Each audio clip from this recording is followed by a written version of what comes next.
하나님의 사랑과 은혜를 감사드리고 찬송드립니다. 지난 한 주간 동안도 저희들의 삶을 지켜주시고 인도하신 하나님, 은혜 가운데 감사함으로 찬송함으로 살게 하시고, 오늘 귀한 주일에도 여호와의 전에 나와서 또 각자 삶의 자리에서 받으시는 예배드리고 영광 돌릴 수 있도록 은총 베푸시니 감사드립니다. 이 시간에 말씀 듣는 시간입니다. 하나님, 전능하신 하나님의 말씀 앞에 아멘하게 하시고, 말씀 듣고 순종하고 행하고 살아갈 수 있는 저희들 모두가 될 수 있도록 은총 베풀어 주옵소서. 예수 그리스도의 이름으로 기도드립니다. 아멘. 사람은 관계 존재라는 그런 말이 있습니다. 관계를 형성하고 또 그 관계가 깊어지고 또 그 관계를 유지하며 살아가는 존재가 바로 저와 여러분들 사람들이라는 그런 말씀이죠. 근데 관계를 유지하는 데 있어서 반드시 필요한 것이 또 한 가지가 있는데요, 바로 소통이라는 겁니다. 우리의 삶을 바르고 아름다운 관계로 유지하고 살아가게 하기 위해서 굉장히 중요한 것이 소통입니다. 여러분들 부부가 결혼해서 10년, 20년, 30년을 살아도 소통하지 않으면 불행할 수밖에 없죠. 또 형제간에도 그렇고요, 직장에서도 그렇습니다. 소통이 굉장히 중요합니다. 그리고 우리가 묵상이라는 말을 많이 사용하는데, 이 묵상이라는 것은 하나님과의 소통의 하나의 중요한 방법이 됩니다. 그리고 이 묵상 안에는 두 가지 중요한 요소가 있는데요, 하나는 말씀이고 또 하나는 기도입니다. 그렇기 때문에 말씀만 연구하는 것을 묵상이라고 하지 않고요, 말씀은 제쳐놓고 기도만 하는 것을 가리켜 묵상이라고 부르지도 않습니다. 묵상이라는 것은 하나님의 말씀을 내 삶의 기준이요 잣대로 삼아서 하나님의 시각과 하나님의 나라의 관점으로 이 세상을 바라보고 하나님께서 지금 뭐라고 말씀하시는지를 듣는 것이 묵상입니다. 그리고 기도를 통해서 또 순종을 통해서 내가 분별한 하나님의 뜻에 반응한 것까지, 이걸 가리켜서 묵상이라 이렇게 얘기를 합니다. 우리가 신앙생활하면서 여러분들도 많이 하셨으리라고 생각을 하고요, 또 여러분들 중에 이런 말씀을 들어보신 분들 많으리라고 생각을 하는데, 예를 들어서 권사님은 또 우리 집사님은 참 신앙이 좋아, 그런 얘기, 그런 칭찬 들어보신 분 있으시죠? 근데 여러분, 무엇이 좋은 신앙이라고 생각을 하세요?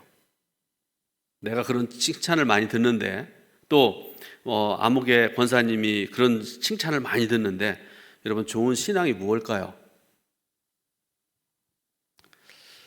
성경을 많이 하는 게 좋은 신앙일까요? 창세기부터 요한계시록까지 줄줄 외우고 막 성경에 대해서 많이 알고, 여러분, 이게 좋은 신앙일까요? 또 어떤 사람은 기도를 참 많이 하는 성도 있잖아요. 기도를 한번 시작하면 2시간, 3시간, 심지어 7, 8시간까지 기도하는 그런 성도, 그게 좋은 신앙일까요? 또 어떤 경우를 보게 되면 총회나 아니면 연회 같은 데 가게 되면요, 한 해에 100명 넘게 전도하는 성도들이 있더라고 보니까 어떤 경우에 그렇습니다. 그러면 전도 많이 하는 그런 신앙이 좋은 신앙일까? 그럼 무엇이 진정 좋은 신앙일까를 생각을 해봐야 되는데, 이런 것 같습니다. 하나님께서 뭐라고 말씀하시는지, 하나님께서 무엇을 좋아하시는지에 대한 감과 촉이 예민해지는 것을 우리가 신앙이라고 그런다고 그러면, 그것은 반드시 성경 지식과 비례하지 않아도 괜찮다는 생각을 합니다. 기도 하루에 10시간씩 하지 않아도 된다는 그런 생각을, 말이 좀 이상할 수도 있고 그런데요, 비록 학력이 좀 짧아도요, 성경을 잘 몰라도, 나이가 들어서 기억력이 쇠해도 하나님께서 기뻐하시는 것이 무엇인지를 알아보는 눈, 하나님께 영광을 돌리는 일이 무엇인지를 알아채는 귀가 밝은 것이 진정 좋은 신앙이 아닐까라는 그런 말씀이죠. 묵상이라는 것은요, 그런 예민한 감과 촉으로 하나님의 음성을 듣고 하나님께 대답하는 일을 가리켜서 묵상이라 이렇게 얘기를 합니다. 그렇게 본다고 그러면 이 묵상이라는 것은요, 책상 앞에서만 하는 일도 아니고 주일의 예배당 안에서만 하는 일도 아닙니다. 우리 하나님은 교회 안에서만 말씀하시는 하나님이 아니고요, 예배의 자리에서만 말씀하시는 하나님이 아니시기 때문에 그렇습니다. 우리 하나님은요, 이따금씩 우리를 찾아오시는 하나님이 아니세요. 뭐 어느 때는 직접적으로 찾아오셨다가 어떤 때는 외면하셨다가 그런 하나님이 아니란 말씀입니다. 우리 하나님은 늘 임마누엘 하시는 하나님이십니다. 여러분, 임마누엘의 뜻이 뭔지 아죠? 그러니까 삶 전체가 묵상의 연속이고 삶 자체가 묵상의 대상이라고 말할 수가 있는 것이죠. 그렇기 때문에 누구나 묵상을 해야 되고요, 주님 부르시는 그날까지 묵상해야 됩니다. 신앙의 여정은 곧 묵상의 여정입니다. 잘 들으시기 바랍니다. 우리가 이스라엘을 가리켜서 하나님의 자녀라 이렇게 얘기를 합니다. 하나님은 이스라엘의 아버지가 되셨습니다. 이것은 출애굽한 이스라엘이 시내산에 이르렀을 때 하나님과 이스라엘 백성들 사이에 맺은 시내산 언약의 중심 내용입니다. 이 시내산 언약에 의하면 이스라엘 백성들에게는 오직 하나님 한 분뿐이면 좋겠습니다. 다른 거 필요 없었어요.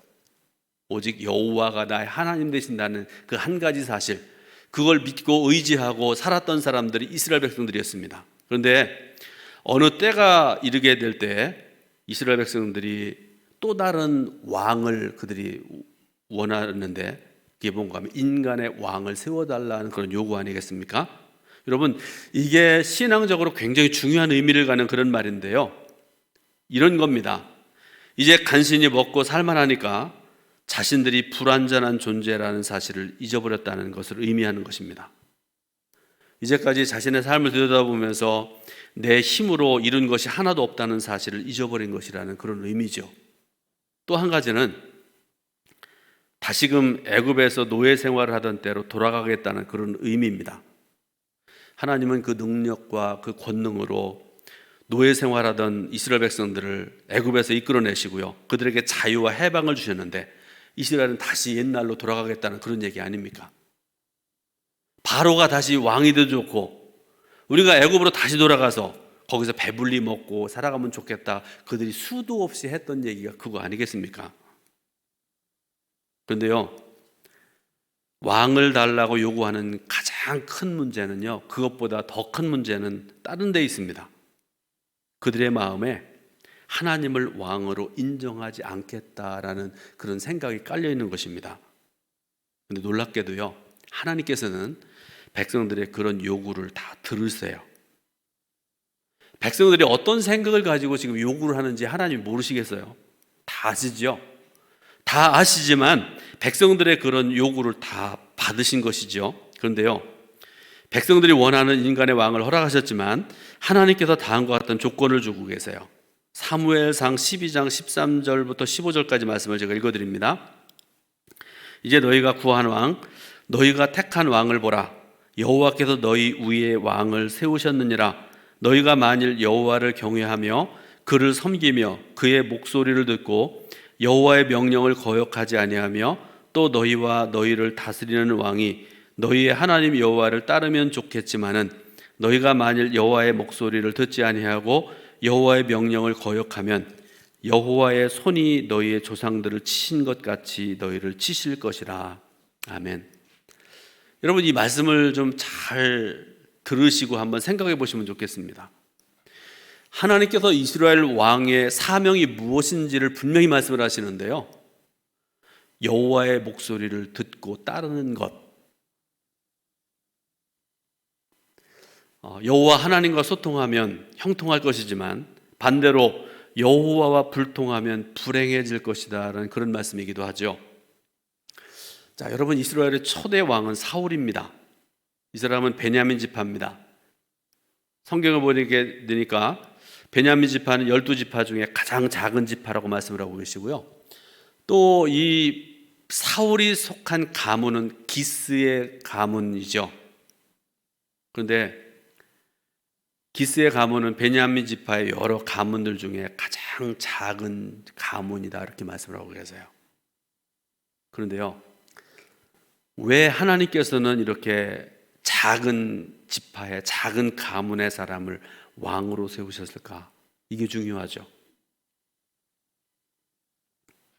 첫 번째 이유는 하나님 이외에는 의지할 데가 없는 자를 왕으로 부르신 것입니다.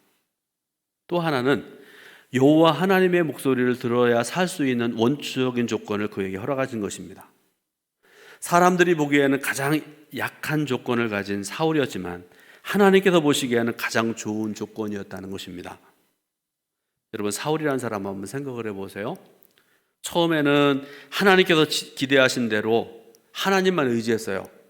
다른 말로 하면 겸손했다는 말씀이기도 하고요. 결국은 하나님께서 그를 도우시고 은혜 베푸셔서 승승장구하는 그런 삶을 살았습니다. 백성들의 존경을 받았고요. 주변의 나라들과 싸워 이겼습니다. 그런데 문제는 사울에게 있어서 가장 큰 문제는 시종여일 그렇게 하지 않았다는 데 문제가 있습니다. 처음에는 좋았습니다. 처음에는 믿음이 있었습니다. 그런데 시간이 지날수록 믿음이 훼손되어지고요. 하나님을 멀리하게 됐습니다. 불순종했다는 그런 말씀이죠. 그는 아주 조금씩 하나님의 말씀을 어기기 시작을 했습니다. 불순종의 길을 걸어가게 되었다는 그런 말씀이죠. 하나님께서는 그런 사울에게 경고의 말씀을 주셨는데요. 그 경고라는 게 뭔가 하면 사울의 왕국이 길지 못할 것이라는 그런 경고의 말씀을 주셨습니다. 그런데 하나님께서 분명히 경고하셨음에도 불구하고 사울의 마음은 돌같이 딱딱하게 굳어져만 갔습니다. 사무엘상 15장은 사울 인생에 있어서 분수령이 되는 그런 장으로요. 이 사무엘상 15장을 중심으로 해서 한 인물이 사라져가고 한 인물이 등장하게 되는 그런 귀한 그 장이 15장의 말씀인데, 사무엘이라는 사람은 이스라엘의 왕으로 한동안은 잘 나가는 그런 사람이었지만 15장을 기준으로 해서 무대 뒤편으로 사라져버립니다. 그리고 대신에 다윗이라는 사람이 전면에 등장하게 됩니다. 그런데요, 지금도 많은 경우에 하나님께서 그렇게 하시는데요, 하나님은 사울이 계속해서 불순종하고 하나님과 멀어져가는 그런 삶에도 불구하고 좀처럼 그에 대한 미련을 버리지 아니하시고요, 계속해서 말씀하시고 계속해서 하나님께서 가르쳐 주십니다. 포기하지 아니하시는 하나님의 모습을 사울의 모습을 통해서 볼 수가 있습니다. 그리고 그 말씀을 당시에 사울도 들어야 됐지만 오늘 저와 여러분들도 들어야 되죠. 하나님의 말씀 여러분 들으셔야 되죠. 그래야 살 수 있습니다. 그래야 은혜 받을 수 있습니다. 무엇입니까? 오늘 그 말씀의 내용을 한번 살펴보면서 들으면서 은혜 받으려고 합니다. 첫 번째로 여호와의 목소리를 들으라 이렇게 말씀을 하고 계세요. 자, 사무엘상 15장 1절에 제가 읽어드립니다. 사무엘이 사울에게 이르되 여호와께서 나를 보내어 왕에게 기름을 부어 그의 백성 이스라엘 위에 왕으로 삼으셨은즉 이제 왕은 여호와의 말씀을 들으소서 이렇게 말씀을 하고 계세요. 사울은 자신이 절대 주권자가 아니라는 사실을 깨달아야 됐습니다. 나를 세우신 분도 하나님, 나로 하여금 형통케 하신 분도 하나님이라는 사실을 알아야 되고요, 하나님께 무릎 꿇어야 되죠. 하나님 말씀에 순종했어야 됐습니다. 여러분, 여호와의 말씀을 들으소서 이렇게 말씀을 했는데요, 여호와의 말씀은 지역하면 여호와의 말씀의 목소리라는 그런 말입니다. 그리고 목소리라는 단어는요, 사무엘상 15장을 이해하는 데 가장 중요한 단어입니다. 자, 아까 묵상이라는 말에 대해서 잠깐 말씀드렸죠. 묵상이라는 말의 뜻이 이렇습니다. 말 없이 마음속으로 생각하다, 그런 뜻을 가지고 있는 말입니다. 그래서 여호와의 말씀의 목소리를 우리가 묵상을 해보자 그러면 내가 하나님이 아니라는 사실, 내가 전능자가 아니라는 사실, 내 인생의 주권자가 내가 아니라는 사실을 깨닫는 것, 이게 바로 묵상이라는 것입니다. 그런데 오늘날 많은 성도들 중에 특히 저같이 말씀을 내가 먼저 들어야 되고 말씀을 전달해야 될 책임이 있는 목사들, 또 심지어는 성도들까지도 여호와의 말씀의 목소리를 묵상하지 않는 자들이 너무나 많은 것 같습니다. 내가 먼저 순종하지 아니하고요, 어떤 경우에는 내가 하나님인 것처럼 이렇게 막 함부로 말하고 행동하고 하는 그런 목회자들, 그런 성도들도 있는 것 같습니다. 어디에서 이런 무모함이 나올까 그런 생각을 해보는데요, 이유는 다른 데 있는 게 아닙니다. 여호와 하나님, 하나님의 말씀에 대한 무지함 때문에 그렇습니다. 무식함 때문에 그런 거예요. 하나님의 말씀을 묵상하지 않은 채로, 하나님과 친밀하게 소통하지 않은 채로 하나님을 내 인생의 주인으로 모시고 살아가는 것은 절대로 불가능한 일입니다. 두 번째로, 아말렉을 진멸하라고 하나님께서 말씀을 하세요. 사무엘상 15장 2절부터 3절 말씀을 제가 읽어드리겠습니다. 만군의 여호와께서 이같이 말씀하시기를, 아말렉이 이스라엘에게 행한 일, 곧 애굽에서 나올 때 길에서 대적한 일로 내가 그들을 벌하노니 지금 가서 아말렉을 쳐서 그들의 모든 소유를 남기지 말고 진멸하되 남녀와 소아와 젖 먹는 아이와 우양과 낙타와 나귀를 죽이라 하셨나이다 하니. 아멘.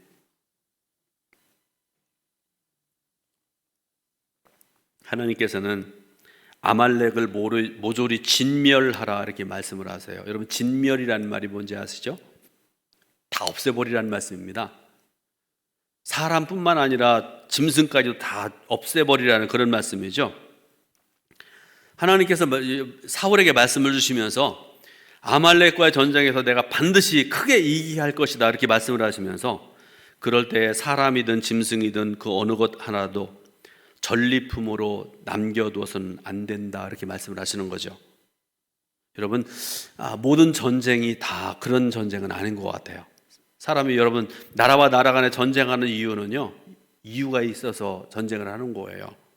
다른 말로 하면 뭔가 전리품을 얻기 위해서 이 사람들이 전쟁을 하잖아요. 어떤 경우에는 영토가 전리품일 수가 있고요, 어떤 경우에는 주권, 다른 나라를 정복해서 멸망시켜버리고 그 나라 주권을 내가 뺏어가기 위해서 다른 나라와 전쟁하잖아요. 희생을 하면서.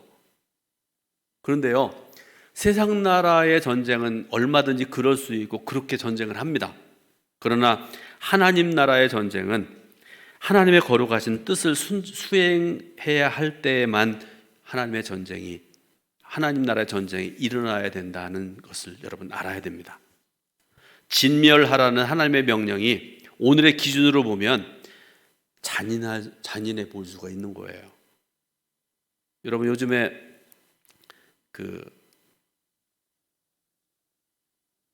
옛날에 어디입니까? 양곤, 어느 나라죠? 버마? 무슨 나라죠? 미얀마. 그래, 예, 죄송합니다. 미얀마에서 요새 쿠데타 일어나고 그래가지고 20살 먹은 처녀 하나가 뇌사 상태에 빠졌다고 그러잖아요. 여러분, 그거 하나만 가지고도 요새는 온 세상이 난리가 나지 않습니까? 그런데 하나님께서는 아말렉과 전쟁에서 이기게 하겠다고 하시면서 뭐라고 말씀하세요? 사람뿐만 아니라 짐승까지 다 죽여버리라 이렇게 말씀하시잖아요. 얼마나 잔인한 그런 명령입니까? 자, 오늘의 기준으로 보게 되면 정말 심히 잔인하게 보일 수 있는 그런 하나님의 명령인데요, 그러나 한편으로는 함부로 명분 없이 전쟁하지 못하게 하는 역할을 하기도 합니다. 전리품을 취하거나 조공을 받기 위해 전쟁을 하게 되면 약한 나라들은 늘 강대국의 희생물이 될 수밖에 없습니다. 구약의 역사가 그렇고요, 인간의 역사를 보면 되게 그렇습니다. 그러므로 하나님은 절대로 그런 전쟁을 원하시는 하나님이 아니십니다. 이스라엘 백성들로 하여금 더 부자가 되기 위해서, 더 강해지기 위해서, 더 유명해지기 위해서 전쟁을 하라고 하나님께서 명령하시지는 않습니다. 아말렉은 출애굽한 이스라엘 백성들을 맨 처음으로 공격한 족속입니다. 출애굽의 하나님, 이스라엘 백성들을 애굽에서 이끌어내신 하나님은 어떤 하나님이세요?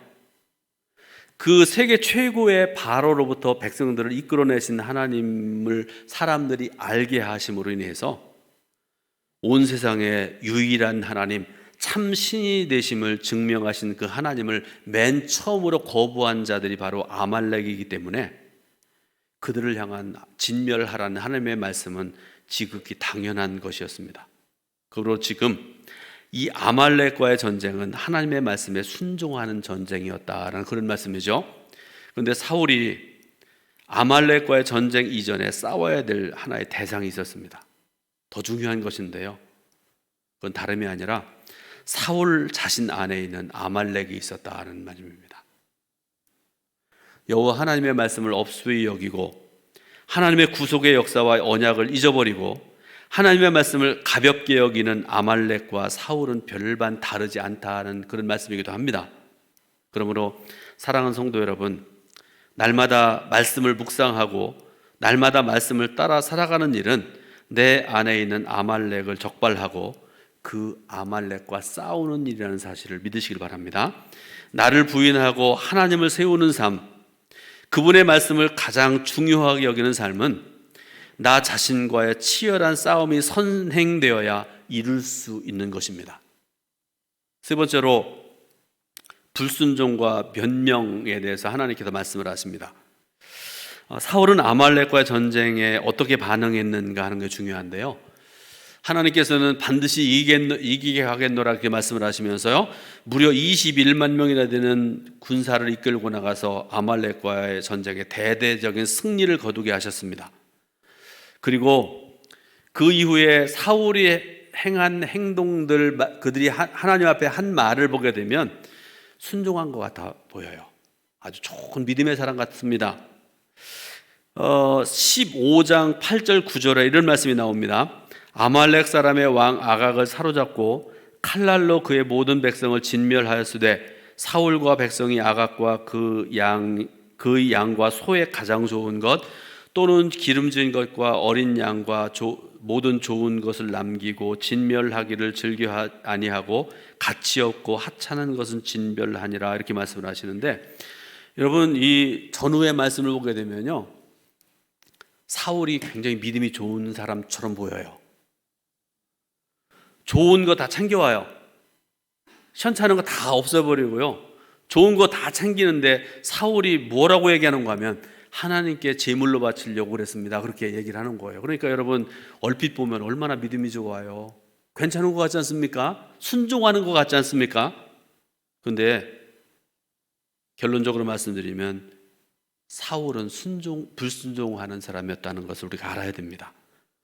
이런 사울의 중심을 아시고 모든 것을 아신 하나님께서 11절에서 뭐라고 말씀하시는가 하면 내가 사울을 왕으로 세운 것을 후회하노니 그가 돌이켜서 나를 따르지 아니하며 내 명령을 행하지 아니하였음이니라 하신지라 사무엘이 근심하여 온 밤을 여호와께 부르짖으니라 이렇게 말씀을 하세요. 여러분 하나님의 말씀은 간단하십니다. 그가 돌이켜서 나를 따르지 않았다, 그가 불순종했다, 그런 말씀이죠.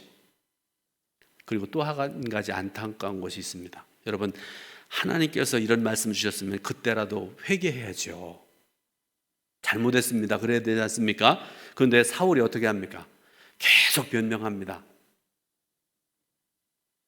하나님은 절대로 이런 사람 기뻐하지 않으세요. 여러분 불순종의 사람, 핑계대는 사람이 아니라 순종의 사람 되시기를 주님의 이름으로 축원드립니다. 마지막으로 하나님께서 기뻐하시는 것이 있다 이렇게 말씀을 하세요. 22절에 유명한 말씀이죠. 여러분 성경 22절, 사무엘상 15장 22절 말씀 같이 한번 읽어보겠습니다. 여호와께서 번제와 다른 제사를 그의 목소리를 청종하는 것을 좋아하심같이 좋아하시겠나이까? 순종이 제사보다 낫고 듣는 것이 순양의 기름보다 나으니. 아멘. 사랑하는 여러분, 예배의 핵심, 제사의 핵심은 제물이 아니라 믿음입니다. 순종입니다. 자기 부인입니다. 내가 죽은 것이 믿음입니다. 그런데 사울은 불순종함으로 하나님을 버렸고, 그런 사울에게 주시는 하나님의 말씀 23절 후반절에 보니까 왕이 여호와의 말씀을 버렸으므로 여호와께서도 왕을 버려 왕이 되지 못하게 하셨나이다 이렇게 말씀을 하세요. 이제 결론을 맺습니다. 신앙의 여정은 묵상의 여정입니다. 사울도 처음에는 자신을 작게 여기고 하나님을 크게 여기던 때가 있었습니다. 그때 하나님은 그를 잘되게 하셨습니다. 하지만 그의 말년에 자신을 크게 여기고 하나님을 작게 여겼습니다. 하나님의 말씀을 소중히 여기는 것보다 자기 생각을 앞세웠던 그런 삶을 살았습니다. 그런데 여러분, 묵상의 여정은 주님의 음성을 더 크게 듣고 날이 갈수록 여호와를 사랑하고 하나님을 경외하는 사람이 되어가는 여정입니다. 하나님의 목소리를 더 크게 듣고 그 목소리에 더 재빨리 순종하는 삶이 바로 묵상의 여정인 줄로 믿으시길 바라고, 여러분의 삶이 그런 삶이 될 수 있기를 예수님의 이름으로 축원을 드립니다. 기도하겠습니다. 하나님 은혜를 감사드립니다. 오늘도 귀한 주일 하나님의 말씀을 들을 수 있는 은총의 시간으로 허락하시니 감사드립니다. 사울처럼 불순종의 사람 되지 않게 하시고 처음이나 끝이나 늘 말씀에 순종하고 말씀을 따라 묵상하고 묵상의 여정을 살아가는 우리 성도들 모두가 될 수 있도록 인도하여 주옵소서. 예수 그리스도의 이름으로 기도드립니다. 아멘.